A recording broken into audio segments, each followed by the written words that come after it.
Hitting, it's the fundamental skill every star big league player must excel in, right? Well, yes, unless you happen to be Ozzie Smith, who once went 454 games without hitting a single home run and was labeled as an automatic out. Yet he still became one of the most polarizing shortstops to ever grace the game. And it was all because of his incredible defense, making plays nobody thought would be humanly possible. He could even throw the ball with extreme precision without looking, allowing him to become a 15-time All-Star, 13-time Gold Glove winner, and a member of the Hall of Fame, proving that he didn't need to hit to become one of the greatest of all time. But still to this day, people question his induction, so to truly understand if he deserves a place amongst the best, we have to go back to his college days, when his stellar defensive performances for Cal Poly earned him recognition by scouts, ultimately being selected by the San Diego Padres in the 4th round of the 1977 draft. This was a dream come true for Ozzie, but still most were skeptical of his offensive game. As a freshman in college, he hit 158,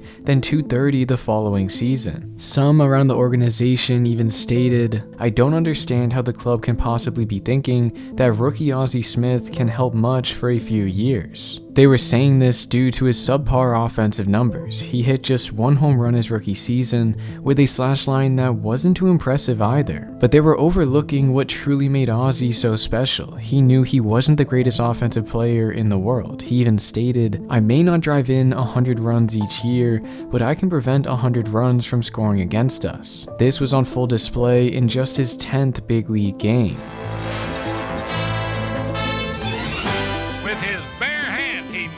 Play. Incredible. Somehow, he was able to analyze the ball's bad bounce, barehand it, push himself off the ground, and still retire the runner at first. This play was so special, Phil Niekro, the greatest knuckleballer to ever live, called him later that night to tell him it was the greatest he had ever seen. This was the moment the baseball world first witnessed the greatness of Ozzie Smith. The recognition even stemmed further later that season when he finished 2nd in Rookie of the Year voting. He was happy to be recognized, but also upset to come up just short, and he knew the reason why was because of his offensive game. So in order to improve upon this aspect, he hired a hitting instructor during the offseason. Although to start the year, he didn't record a hit for 32 straight at-bats. On top of this, for the season, he ranked last in terms of batting average at 211, home runs with 0, and RBIs with 27 among qualified players. But it wasn't hard to look the other way on his offensive production due to all the runs he saved in the field. However, what the Padres organization couldn't stand was the constant pain of negotiating with him and his agent. Ahead of 1980, the two sides entered a contract dispute which lasted into spring training. Then the following season, after he was upset over his contract again, he took out a help wanted sign in the newspaper, reading, "Padres baseball player wants part-time employment to supplement income, needs hours tailored to baseball schedule, but would quit baseball for right opportunity." An interesting ploy to get what he wanted, but still under his rookie deal, he didn't have much leverage, so he set out to keep doing what he did best, make impossible plays look easy, leading to his first All-Star selection in 1981 and back-to-back Gold Gloves. This dominance in the field overshadowed his bat, which didn't produce a home run since his rookie season, an average above 230 or OPS above 600. Yet manager Roger Craig couldn't care less. He even said, "I plan to stay with Smith even if he hits 200. All that was left to do was hand him a new contract and make him the face of the Padres organization for the rest of the 80s. It made all the sense to try and extend him, but they couldn't see eye to eye. And I have to side with the Padres here because he was asking for a 25-year deal worth $50 million. Not only would this keep him under contract till he was in his 50s, it would also double the richest in sports history, meaning it was likely he was going to leave to the highest bidder in free agency, which meant the Padres looked to deal him before he left for nothing. It just so happened that elsewhere in the league, another team was having trouble with their shortstop. During the 81 season, Gary Templeton of the Cardinals was booed by fans for not hustling and reacted by making obscene gestures, eventually getting pulled into the dugout by manager Whitey Herzog. Because of this outburst, he was no longer welcomed by fans in St. Louis. It made perfect sense for the two clubs to exchange their shortstops, but Ozzie didn't want to leave. He liked San Diego. It was close to home, which meant his family could go to games, and he was creating a life for himself. The Cardinals understood this, but they had one card left to play. They were winning. In 1981, they just missed out on the playoffs by a few games, but were gearing up for a run at the World Series, whereas the Padres suffered their 12th losing season in just 13 years after being inaugurated. With this thought, Ozzie finally okayed the deal, and it didn't take long for him to be graciously welcomed by fans, especially after they first witnessed his backflip before games, his swift glove in the field, and elite speed on the bases. Together, alongside other key players such as Ozzie Smith, Keith Hernandez, and George Hendrick on the offensive side, as well as Joaquin Andujar in the starting rotation and Bruce Sutter closing out games, the Cardinals were the team to beat all season long, resulting in them winning the NL East with a record of 92-70, setting them up to face the Atlanta Braves for the National League pennant. For Ozzie, this was his first playoff experience, and understanding postseason berths don't happen too often, he was ready to leave everything he had on the field. Against the Braves, not only did he make all of his normal plays in the field, he also swung a hot bat, managing a hit in each of the 3 games, as well as driving in 3 runs. His all-around efforts helped the Cardinals make quick work of the boys from Atlanta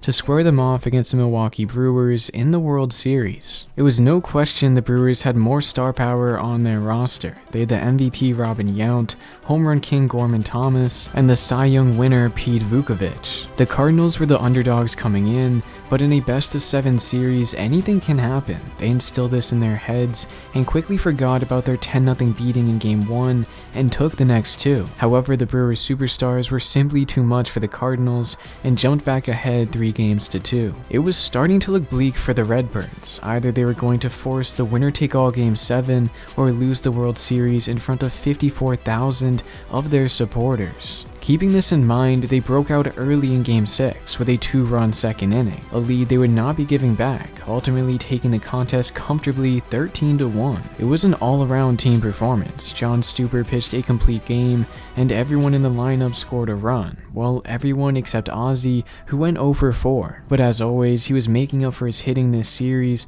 with lockdown defense. He even made this nifty double play look like clockwork. Yet it would all be for nothing if they didn't win the final game of the season. Added pressure everyone on the Cardinals faced during the national anthem before Game 7. In a few hours' time, either they would be crowned champions or come up agonizingly short. The job was going to need a full team effort to get it done, and it all started with a Ozzie Smith RBI single in the 4th inning to draw first blood, igniting a loud roar amongst the Cardinal faithful. However, their lead wouldn't last long. The following frame, Ben Ogilvy sent the first pitch he saw over the fence in deep right field. Then, an inning later, it would be a self-inflicted wound which saw the Brewers take the lead, as Joaquin Andujar's throw to first was offline, allowing Jim Gantner to score from second. They would tack on another run later that inning off a Cecil Cooper sac fly to extend their lead even further. At this moment, the stadium grew quiet as Cardinal fans saw their team's title hopes slipping away. That's why in the bottom of the 6th, Ozzie took it upon himself to be the catalyst for the offense. There it is, and it's a base hit to left, and Smith will hold with a long single. Ozzie was the number 9 hitter the whole series, but uncharacteristically, this single marked his 3rd hit of the game. He was trying his absolute hardest to win, and by flipping the lineup over to the heavy hitters with a man on, he hoped his teammates would find a way to continue the rally. And it didn't take long to do so. Leadoff man Ozzie Smith sent the first pitch he saw down the left field line for a double. With just 1 out, Ozzie was held at 3rd, but the Cardinals were threatening. Then Gene Tennis worked a walk to load the bases. This did put the go-ahead run on base, but a ground ball meant the Brewers were just 1 pitch away from ending the inning unscathed. This was likely going to be their last chance to fight back in this game.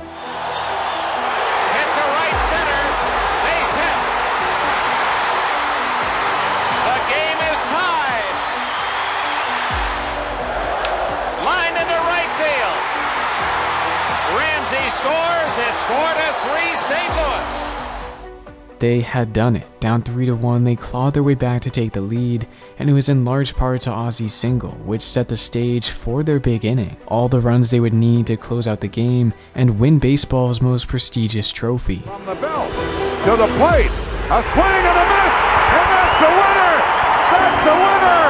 A World Series winner for the Cardinals! Winning the World Series was something Ozzie dreamed of since he was a child. Now he could confidently say he was the star shortstop on the best team in the world. So as you would expect, the Cardinals were quick to lock him up and made him the first shortstop in the game to be paid over $1 million per year. His manager was especially happy to retain him, saying he took 2 hits or a run away from our opponents every game last year. That's just as important as a guy who drives in runs. This continued to be the case over the next few years as he won his 3rd, 4th, and 5th consecutive Gold Gloves. He even led the league in All-Star Game voting in 1983, but unfortunately, his efforts would go to waste as the Cardinals struggled to return to the playoffs. The year after their World Series triumph, they finished with a losing record due to major regression from their pitching staff.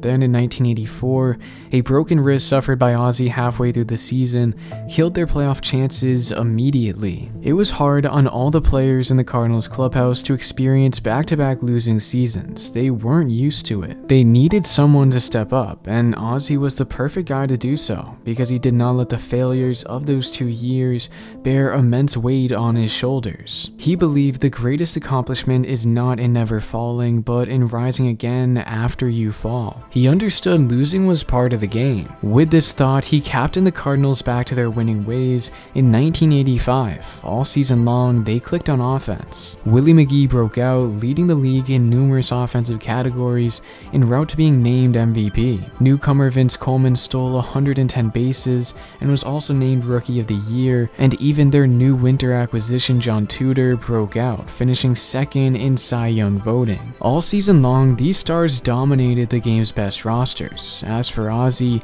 his bat started to come along. He posted career-high marks in hits, RBIs, and his entire slash line. He even managed to hit a career-high 6 home runs. For reference, from his rookie season in 1978 till 1984, he only hit 7. All in all, the Cardinals were back to being the powerhouse in the National League, winning 101 games, setting them up in the National League pennant against the Los Angeles Dodgers, a team that was near and dear to Ozzie's heart. In fact, he used to take an hour-long bus ride to Dodger Stadium on a weekly basis when he was a child. It wasn't going to be a fun task trying to eliminate the team which helped spark his love for the game, but he understood it was strictly business. Bearing this thought, he stepped up to the plate in Game 5, looking to do damage.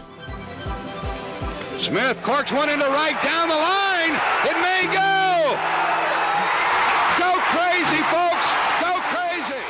To top off his most prolific home run season of his career, he came through with a walk-off homer to win Game 5 of the NLCS, a crucial one which put them on the brink of series victory rather than elimination, but his efforts wouldn't stop there. In Game 6, the Dodgers came storming right back and took the lead 4-1 thanks to a Bill Madlock home run in the bottom of the 5th, which meant if the Cardinals were to punch their ticket into the Fall Classic, it looked as though it wouldn't be that night, but once again, Ozzie had other plans. In the top of the 7th, the Cardinals started a rally off Orel Hershiser and allowed them to claw within 1 run via a Willie McGee single, thus bringing up Ozzie with a runner on first and 1 out. He was hot during the series, logging 9 hits in 22 at-bats prior to this one, although another would be necessary to give them a hope in this game. First pitch, a check swing foul ball to start off 0-1. This is significant because for his career, his batting average was 27 points lower when starting off behind in the count. Now with only 2 strikes left, it was time to battle. He took a close pitch outside the zone to even up the count at 1 apiece, patiently waiting for a pitch to hit. McGee not going, and the ball is hit to right field and down in the corner. It is going to be a 1-bouncer and it's live. McGee is being waved around third. The overthrow will allow Ozzie to go to third. Ozzie wasn't known for his offense throughout his career, let alone power, but during this series he had a clutch walk-off home run and now a game-tying triple, although his Game 6 heroics would be undone once again, when the Dodgers took the lead back thanks to a Mike Marshall solo home run in the bottom of the 8th. giving the Cardinals just 3 outs to play with before a daunting winner-take-all Game 7 at Dodgers Stadium. Due up third in the inning, Ozzie had one last chance to make an impact in the game. To lead off, Cesar Cedeno struck out, but Willie McGee gave them a lifeline with a single, putting the tying run on base for Ozzie to come up clutch once again, an opportunity which became even more substantial once McGee stole second. Yet at the plate, it was going to be a battle to come out victorious. After starting the at-bat with 1 ball and 1 strike, he fouled off the third pitch, but laid off the next one to even the count back up. Still one more executed pitch and he'd be sent back to the dugout. But Dodgers closer Tom Niedenfuhr was more focused on McGee stealing third base, so he checked up on him before his next pitch, a breaking ball in the dirt to load the count. It was all going to come down to the 6th pitch of their encounter.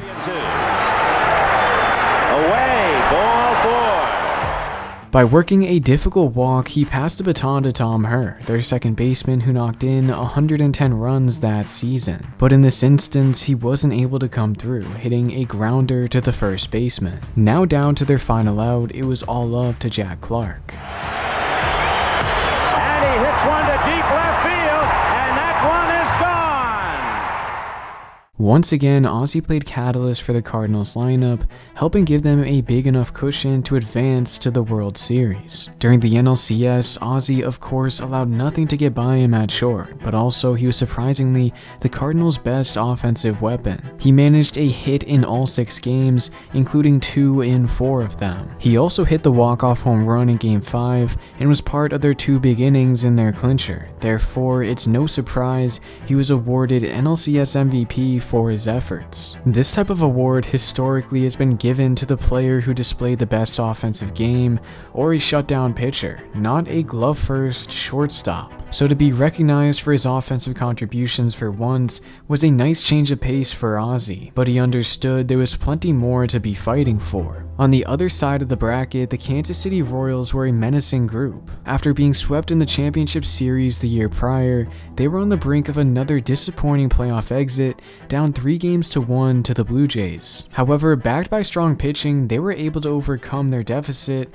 and win out the rest of the series. 1985 marked their 7th playoff appearance in 10 years, but only their 2nd trip to the Fall Classic, the first being a brutal loss to the Philadelphia Phillies in 1980. In a decade marred by early postseason exits, patience was running thin within the franchise. It was now or never. But entering the series, they were the heavy underdogs, some going as far to say, the pick is easy, St. Louis in 5 games, certainly in 4 games, perhaps in 3 games if they decide to end the carnage early. It was starting to look this way as the Cardinals took a 3-1 lead in the series, before everything went wrong. In Game 5 they scored just 1 run, in Game 6 they blew a 1-0 lead in the 9th inning, and in Game 7 they were completely dominated, allowing the Royals to complete yet another miraculous comeback to win the World Series. To Motley for the title.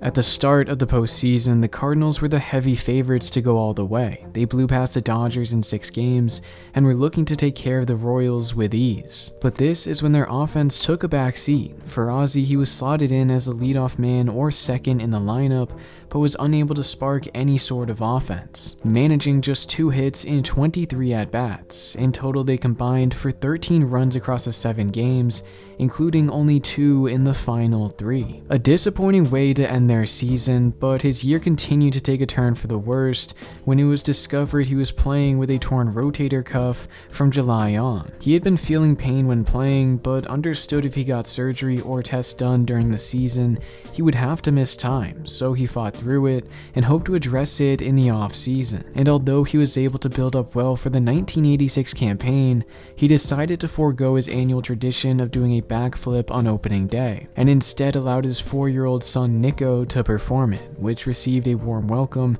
by all in attendance. But by not doing his backflip, people around the sport were anxious to see how he would perform. However, he shut down any thought of it impeding his future game with defensive gem after defensive gem, including this diving catch he made in left center. Short, coming hard is Ford, and they dive. Ozzie caught it! That season, he also enjoyed one of his best offensive campaigns of his career to that point, posting his highest batting average while walking 79 times compared to 27 strikeouts. But still, he wanted more, so he spent that off-season working with a fitness coach and showed up to spring training 20 pounds heavier. I feel real good. I don't feel like I've lost any quickness or any mobility, so I guess I did it right. 1987 was arguably the best offensive season of his career, because while he did extend his homerless streak to 316 games by season's end, he scored 104 runs, 27 more than his previous career high, managed 182 hits, 30 more than his past best, and many more offensive numbers that blew past his regular career benchmarks. In fact, his stellar display with the bat was getting this man Rick going, as he said this in a 1987 newspaper. Ozzie Smith's body is not the only thing that looks beautiful. His offensive productivity is the prettiest thing St. Louis has ever seen. Interesting way to frame it, but anyways, his production at the plate awarded him his first and only Silver Slugger of his career, an award given to the best offensive player at each position. Not bad for a defensive player. This, of course, was complemented by yet another Gold Glove, his 8th straight year taking home the award. His all-around efforts brought the Cardinals back to the playoffs after missing out the previous year, but unlike his regular season success with the bat, he struggled in the postseason. In the NLCS against the San Francisco Giants, he recorded just 5 hits in 25 at-bats, and in the World Series, 6 in 28. He made up for his lackluster offensive production by making his regular plays in the field, although it wasn't enough, as the Twins were able to hand the Cardinals their second World Series defeat in 3 years. To Gaetti for the first time ever, the Minnesota Twins are the world champions. Ozzie had already won the World Series, but that didn't make either of the 1985 or 1987 defeats any easier. Still, the Cardinals understood their ticket back to glory was through him, and decided to make him the highest paid player in MLB at an annual salary of $2.34 million. He was the undisputed leader of the ball club, but with this new contract, his leadership role grew even further. And while he wasn't able to steer them to victory over the next few years, he continued to do things people had never seen before at shortstop, including a skill he made popular after this encounter with Will Clark. Bat roller toward shortstop, the shuffle, and Clark taking the runner out. Look out, here we go. Look out. And here come both dugouts. Back then, players would often slide over the bag at second and take out one of the middle infielders so they wouldn't be able to turn the double play. While Ozzie wasn't the one taken out in this instance, he still didn't take a liking to Will Clark's slide. However, MLB wasn't going to do anything about it. He was on his own to find a solution, so every time he was tasked with turning two, he would pivot out of the way or, in other cases, jump over the runner to make the throw. He did this all the time and never had a problem with being taken out again. It was plays like this which catapulted him into the spotlight even further. He was on the front page of magazines like GQ, starred in many commercials. This ball's for you. Collect your Ozzie Smith photo baseballs at McDonald's. There are 3 designs with Ozzie's photo and career highlights right on the ball. Just $3.49 each. But perhaps his most iconic crossover, The Simpsons. Wow! One, please.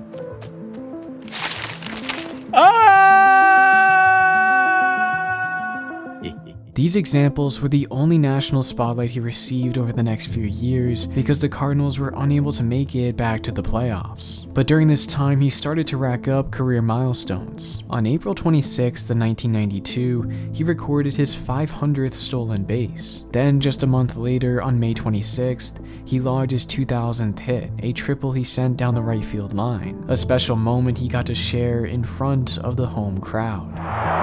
Ozzie Smith with hit number 2000, and he stands at third with a triple. History right here for Ozzie Smith. He also continued to set new benchmarks on the defensive side of the game, winning his 13th straight Gold Glove in 1992, setting the record for not only the most consecutive victories for a shortstop, but also the most ever. At this moment, he was 37 years old and still amongst the best in the sport. It seemed like he could play forever, but there's a reason Father Time remains undefeated. At a certain point, players are no longer able to perform at the level they once could. For Ozzie, this started to show the following season, because despite playing in 141 games, he wasn't voted into the All-Star game for the first time since 1981, and didn't win the Gold Glove for the first time since 1980. Then the following year, he finally underwent surgery to repair his rotator cuff he tore a decade prior, keeping him out of action for over 100 games that season, and when he was playing, his bat was unusable, hitting below the Mendoza line at 199. So entering 1996, new manager Tony La Russa made it clear to him whoever played better during spring training, him or newcomer Royce Clayton, would get the starting role. At 41 years old, Ozzie battled, amassing a .288 average with 0 errors, while Clayton hit an uninspiring 190. Because of this, he thought he had done enough to retain his position, but La Russa had other ideas and gave the reins to Clayton. Annoyed by the decision, Ozzie challenged his ruling, only to be shut down, with La Russa stating, "I think it's fair to say he misunderstood how he compared to Royce in spring training. Royce deserved to play the majority of the games." Meaning to the bench he went, only getting starts every few games. Because of this, he knew his time was coming to an end soon. So in June, he announced he would retire at the end of the year. We'll always cherish the special bond I have made with our fans. And I also want to thank the St. Louis Cardinal organization for giving me the opportunity to succeed as a professional baseball player. Sure, he could have played another year elsewhere and been a starter, but he always wanted to go out donning a Cardinals uniform. An impressive show of loyalty which is uncommon in today's game, and by announcing his retirement mid-season, a farewell tour began for him each time the team went on the road, where he was graciously welcomed by all opposing fans. That was the type of impact he had on the game of baseball. And poetically, after a decade of missing out, the Cardinals were back in the playoff discussion, trailing the Houston Astros for the division lead by only a game and a half on September 1st. With 3 more games to be played between the two clubs, the Cardinals would need to sweep them in order to take control of the division, something Ozzie was able to help out with. In the bottom of the first, he led off with a double off Darryl Kyle to right center field, later coming around to score via a Willie McGee single. The following inning, he helped out again with an RBI groundout to even the score at 3 apiece. Then in the 4th, he hit his final home run of his career to cut their deficit in half. At this point, he was already having a monster game, but he continued to be the driving force behind their comeback. In the 6th, he drew a walk and came around to score again off a McGee single to bring them within 1 run. And in the 10th, he almost came through with a clutch walk-off hit. However, Miguel Mejia was gunned out at the plate. Instead, it was up to his 41-year-old legs to show the youngster what true speed really looked like. The 2-1 and McGee chopped it up the middle. It's going to go through, a base hit. And the Cardinals will win this one. The throw to the plate. Ozzie Smith is safe. Ozzie Smith scores on the base hit by McGee, and the Cardinals win 8-7. All in all, Ozzie went 3 for 5 with a home run, double, 3 RBIs, and 4 runs, helping the Cardinals get the victory over their division rival, and come from behind in September to take the NL Central crown. But before they had the chance to secure their 10th World Series victory, a special ceremony was held for Ozzie during the final homestand of the season, where fans, coaches, and his family were able to celebrate the uber-successful career he had in a Cardinals uniform. But I must say that being here today with my family and 50,000 of my closest friends has to be the highlight. Being serenaded like this was a magical moment for him, but their season wasn't over after game 162. Instead, they were set to face off against the team he started his career with, the San Diego Padres. Now over a decade later, they had seen Ozzie torment the league with his impressive defense and blossom into one of the greatest shortstops of all time. So as if it wasn't painful enough to understand that fact, they were then swept by the Cardinals, with Ozzie playing a big role in game 2, managing a hit and scoring a run, propelling them to the NLCS to face the reigning World Series champions, the Atlanta Braves, a team which boasted one of the greatest rotations of all time, consisting of Greg Maddux, John Smoltz, and Tom Glavine. Together, they were able to limit their bats to 18 runs over 7 games. That's why, with the score 10-0 in their favor in Game 7, Ozzie came in one last time to pinch hit, unsurprisingly to a loud roar by all in attendance. But unfortunately, his final at-bat didn't last long, as he flew out to the right fielder in foul ground, sending him to the dugout for the final time of his career.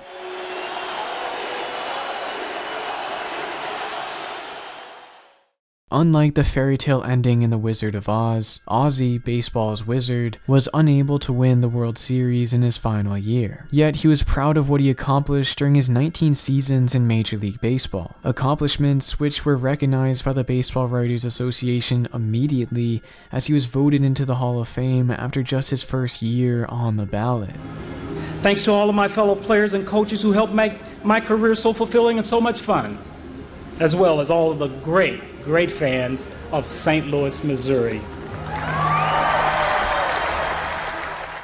Whenever an all-time great steps off the field for the final time, the game loses a bit of what makes it special. In this case, Ozzie was the player who sparked many fans' interest in the sport. The game simply wouldn't be the same without him, but there always comes a point in which players must hang up the cleats. For him, this was after 19 incredible years, highlighted by 15 All-Star selections, 13 Gold Glove awards, and most importantly, his role in the Cardinals' World Series winning team of 1982. Not bad for a player labeled by most to be all glove and no bat.